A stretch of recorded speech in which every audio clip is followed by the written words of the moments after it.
Anyways, anybody read the chapter? Okay. What did we go over last week? That should be an easy one. What's that? The triumphal entry, yes. The triumphal entry was what we went over last week.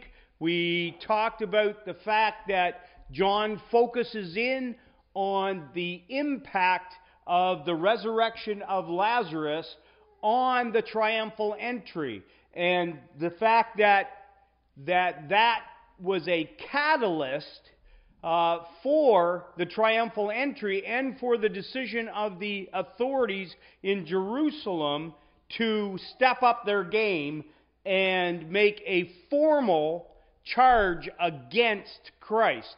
They have met as the Sanhedrin and have decided that he has to be put to death. So they have judged him before any sort of hearing, any sort of formal charges were made, any sort of investigation into the accusations. They have condemned him to death before they have actually arrested him. And so this is a travesty of justice, but they don't care. Okay? And so we looked at the triumphal entry, and we saw that there is a difference between the synoptics and and John's gospel, and we talked about the crowds and all of that. And this week we're going to go on and we're going to talk about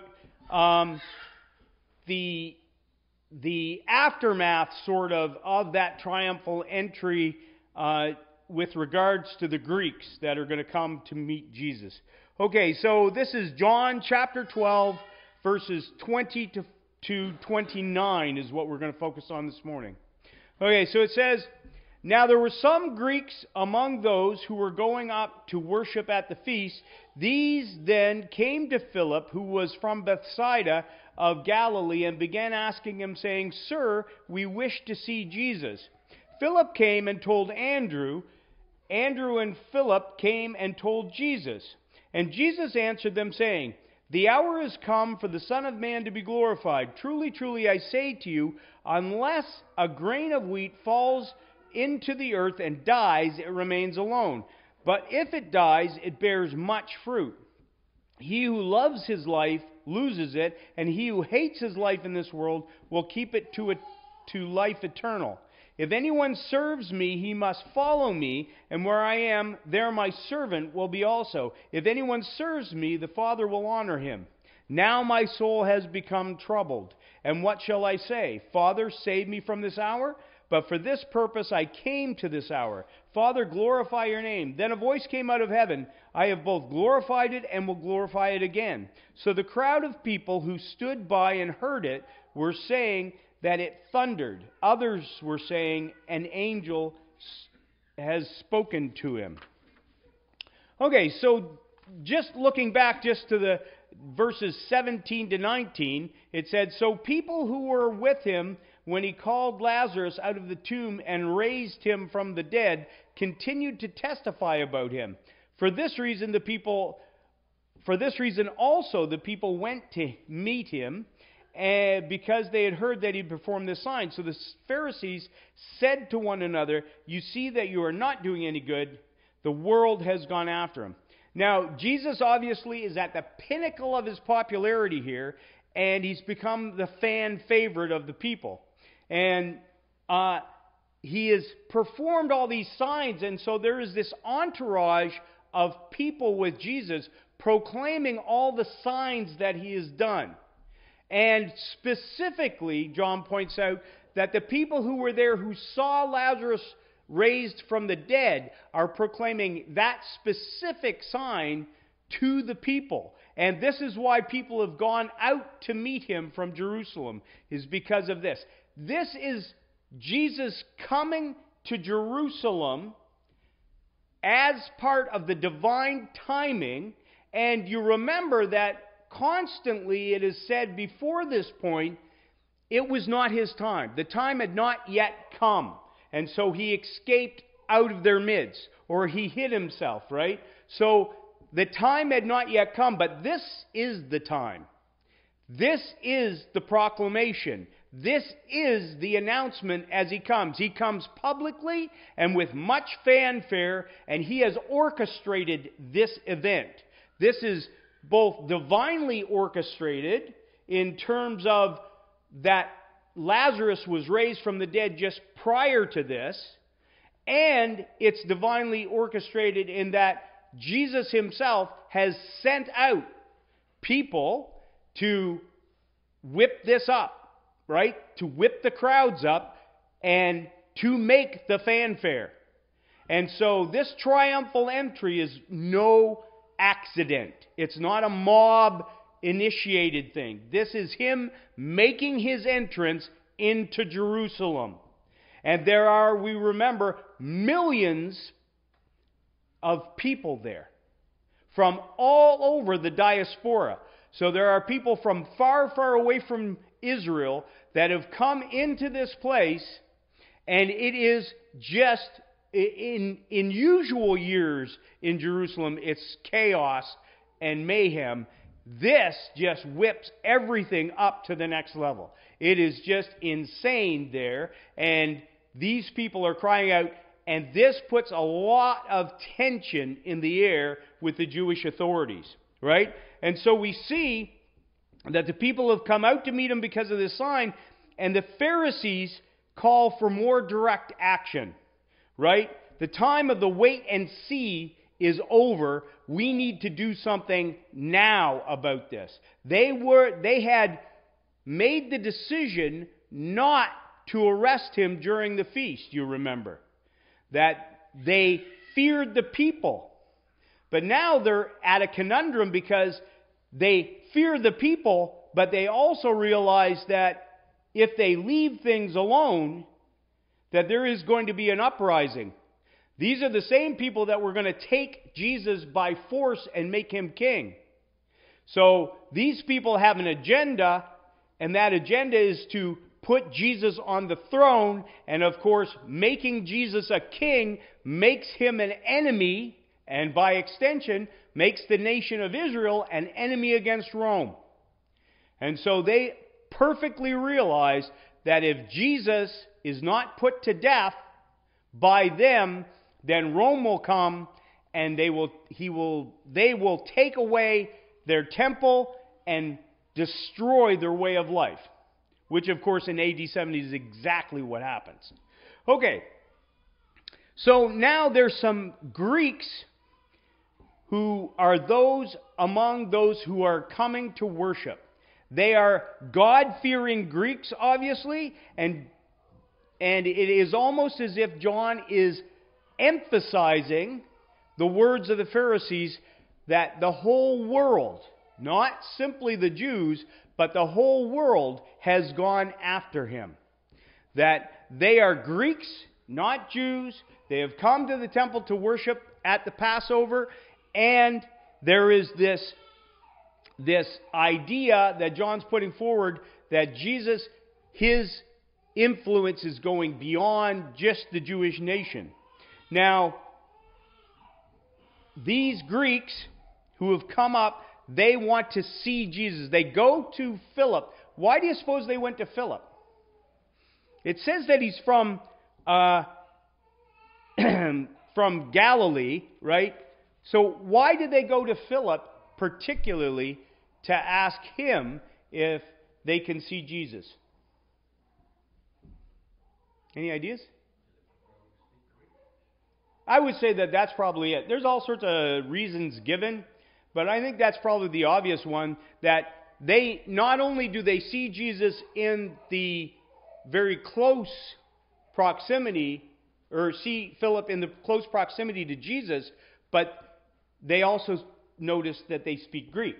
And so, because they speak Greek, they assume that there's some connection there. They obviously understand their language, and so they approach Philip in order to get an audience with Jesus, right? And there has been much made about these Greeks, that they are true believers, and that they want to see Jesus in order to obtain salvation. There's been all sorts of stuff read into this, but probably the most contextual reason or motive for what they're doing is simply that Jesus is suddenly a huge celebrity. And everybody is just amazed with him and have heard all the miraculous signs that he's been performing, and they want to meet him. That's probably the most obvious reason. And so they go to Philip, who seems to have an in, and approach him and say, listen, we'd like to see Jesus. And so Philip does what? He goes and gets Andrew. So Philip is from the region that Andrew and Peter are from. And so he goes and gets Andrew, and so he can have that 2 is better than 1 kind of effect, right? Obviously, when my kids come in individually to me to make a request, that has some influence, but if they come collectively, they think they have a better chance of getting what they want, right? And that's obviously what Philip is thinking. If I take Andrew, we might actually get what we want, which is an audience for these Greeks, which is, fairly nice of them. But they also know that Jesus has already stated that he is sent only to the lost sheep of the children of Israel and not to the Greeks. And so they're already well aware of that information. Jesus has already said that quite clearly. And so they come making a special request for these Greeks. And it's interesting that John he's already aware of what's been said in the Synoptics, but he makes a particular point of singling out Philip. You remember Philip was the one who did what at the very start of the Gospels? What did Philip do? No, Philip is not the doubter. That's Thomas. What's that? He actually brought Nathanael to Jesus. He goes at the first of the Gospel of John. He is the one that goes to Nathanael and says, hey, this guy might be the Messiah. And Nathanael says, can anything good come out of Nazareth, right? So he's the one that brings Nathanael to Jesus. He is also the one whom Jesus questions about the bread for the 5,000. He says, he's the one that says, what are we going to do? And Philip says, listen, we don't got much, right? And then he is the one afterwards that says, show us the Father, and that will be enough for us. So in all the other synoptic Gospels, Philip is just a name that's mentioned. But in John's Gospel, he seems to emphasize Philip's role among the apostles. Why? Exactly. I have no idea.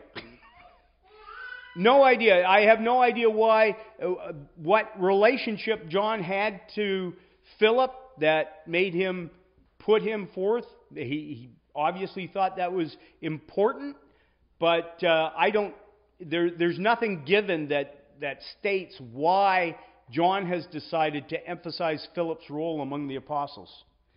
But it is interesting to note that he does, above and beyond what the other synoptics do. Okay, so Jesus then answers and says, the hour has come for the Son of Man to be glorified. Now, this is a typical Jesus-type answer. Why? Yeah, that is true. It is Jesus, and therefore it is a Jesus-type answer. But it is enigmatic. It's like taking it in a complete... He doesn't say no. He doesn't say, no, I'm not going to see him. Right? But it's like when Nicodemus comes and he has the question and Jesus says, you must be born again. It's like, seems completely unrelated and a completely different direction. Right? They say, these Greeks want to see you, can they come see you? And he goes, the time has come for the Son of Man to be glorified. Well, yeah, okay. Yes, sir. Not at all. Well, in a way, but no. Was he a politician? He is the King of Kings and Lord of Lords, so I guess that makes him a politician, but not in the democratic kind of sense that we look at it. But yes. But Jesus often gives these enigmatic answers that don't seem related, but are way related, because Jesus always goes from the insignificant to the substantial. He always goes from the temporal to the eternal. That is where his focus is. And so he is taking them from this audience, this celebrity audience, and he is not at all interested in being a celebrity. He has a job to do, and he is obviously not going to be distracted. He has had over 30 years of anticipation to this moment, right? This is where his whole life has built up to this moment.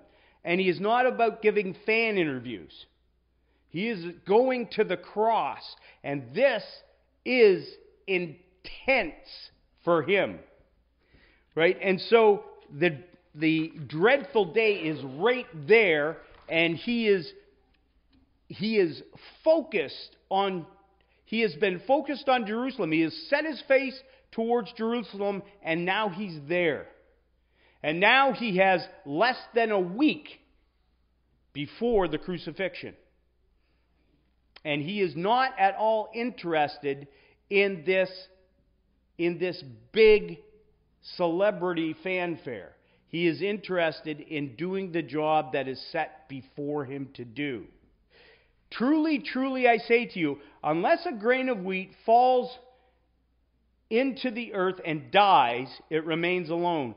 But if it dies, it bears much fruit.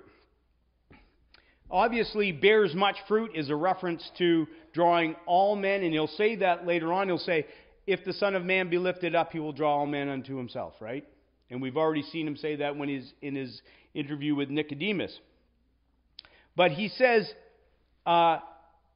he who loves his life loses it, and he who hates his life in this world will keep it to eternal life.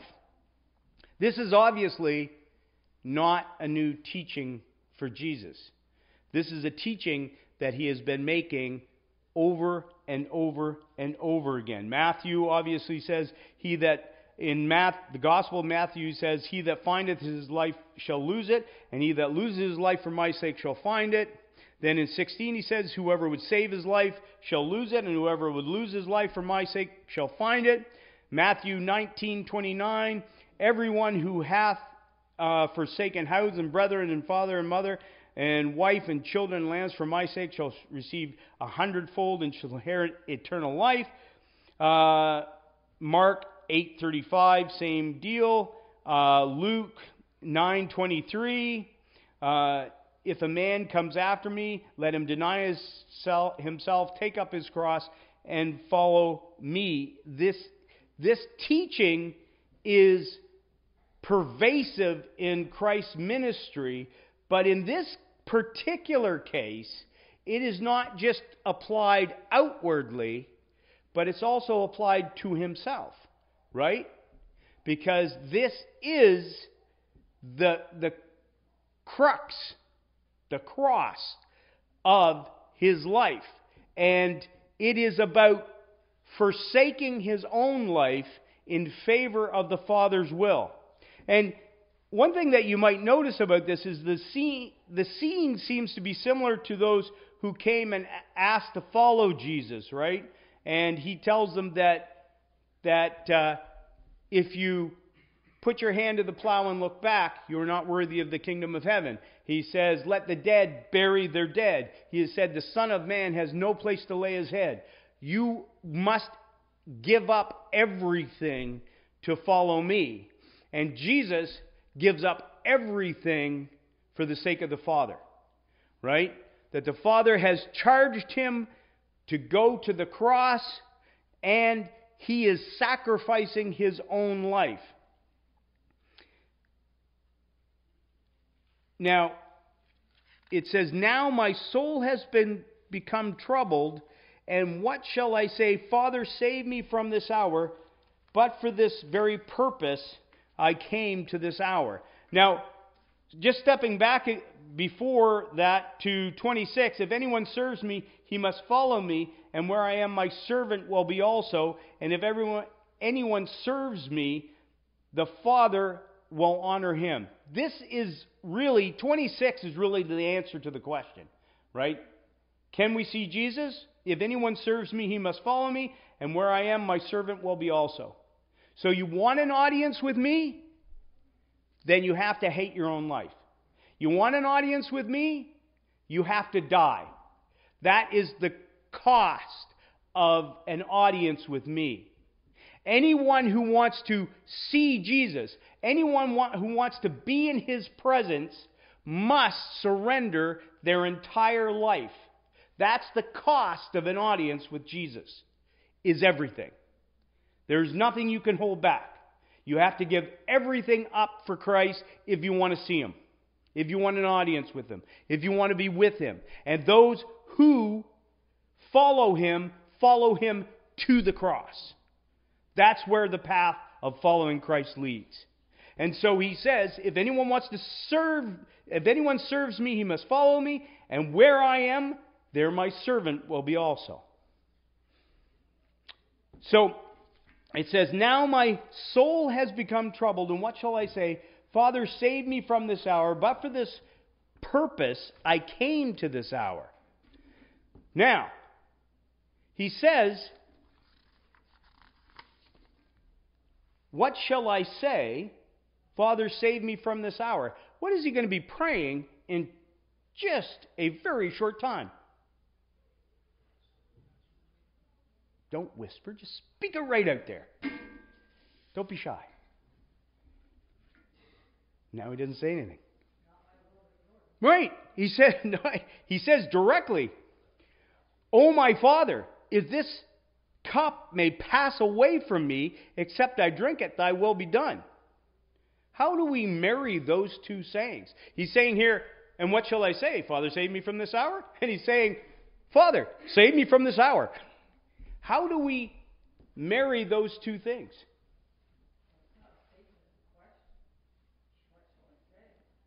It is, but it's a statement that actually implies a negative answer. Right? What shall I say? Father, save me from this hour? The implication is that, no, this is what I was born for. This is where I'm going. This is my divine destiny. His cup to bear. His cross to bear. All of those things. So how do we marry those two? We got Jesus saying, what am I going to say? Father, save me from this hour? No. Father, save me from this hour. I would say it is the tension in the hypostatic union, right? Does Jesus know that the cross is inevitable? Obviously. He knows that it's not just inevitable from his perspective right there, but this has been ordained from eternity past. That this has been prophesied. It is the Father's will to crush him, and he perfectly knows that. Like, there is no out in this. He has set his face towards Jerusalem. He has made tons of prophecies himself that the Son of Man is going to Jerusalem. He is going to suffer and die, and on the third day be raised from the dead. He does not have any doubt of where this is leading. Does he want to die? Does he want to suffer on the cross? No. But for the joy set before him, he endured the cross, but he does not want to die. His life is precious. And I always laugh when I read Ignatius, because Ignatius tells all the people he's going to Rome and he's going to be martyred. and he's telling all the people as he goes to Rome, don't pray for me. I'm happy about this. And I'm thinking, that's crazy. To go to death happily is not what Christ did. He sweat, as it were, great drops of blood. It is a good thing to give your life. But it is not a pleasant thing to give your life, especially in the way Christ was going to die. So it says, Father, glorify your name. Then a voice came out of heaven. I have both glorified it and will glorify it. And this is the answer to the question of the tension. Let me ask you, how are you to love your neighbor? As yourself. That's how you're to love your neighbor. How are you to love God?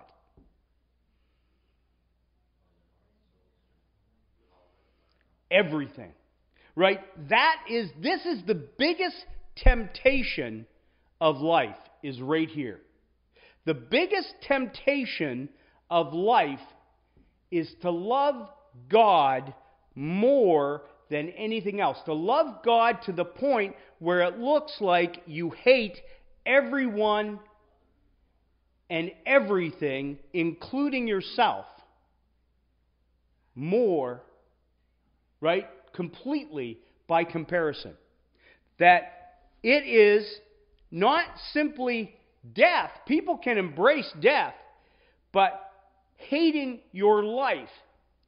This is the temptation that Adam failed. Adam was not deceived. Eve was deceived. Adam knew exactly the consequences of his action, but Adam loved his own life more than he loved God, and he failed the temptation. Jesus is put in the position where it is a question of loving his own life or the Father more. That is the question. That is the position, the temptation that he is under, and it is the ultimate temptation. Peter failed it. Adam failed it. Jesus passed it. You fail it. I fail it almost every day. We do not love the Lord our God with all our heart, all our soul, all our mind, all our strength. We don't. It is only by faith and the unification of us, this alien righteousness that is given to us, that overcomes that sin of not loving God with everything that we are. And the only person that has ever done that, ever, is Jesus.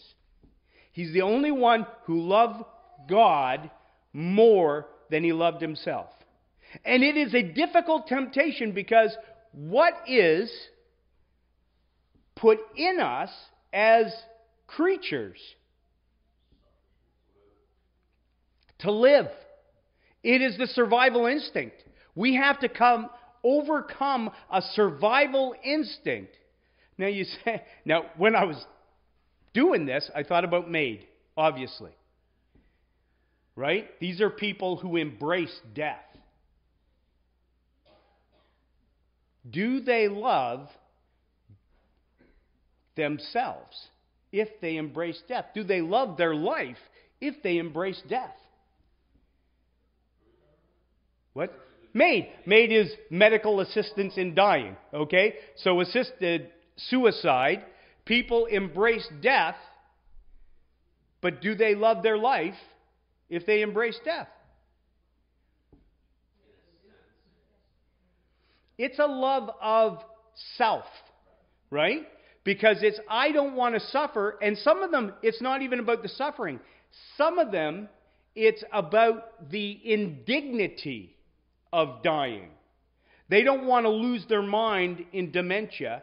And it has nothing to do really with dying. They might live for a long time in dementia.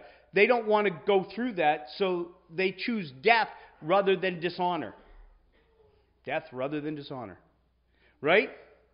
And they love themselves so much that they are willing to kill themselves. What is the big deal about killing yourself or anybody else. What is the ultimate offense? Right. It is a direct offense against God because each one of us is made in the image of God, aren't we? So killing yourself is a direct offense against God because you have just killed His image, right? You are directly offending Him by destroying His image. That is the terrible offense that is murder. Whether it's murdering you, whether it's murdering an unborn child, whether it's murdering somebody else. It is a direct offense against God.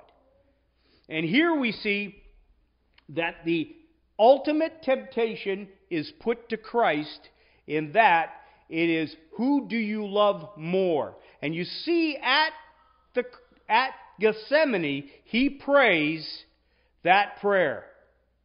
Father, all things are possible for you.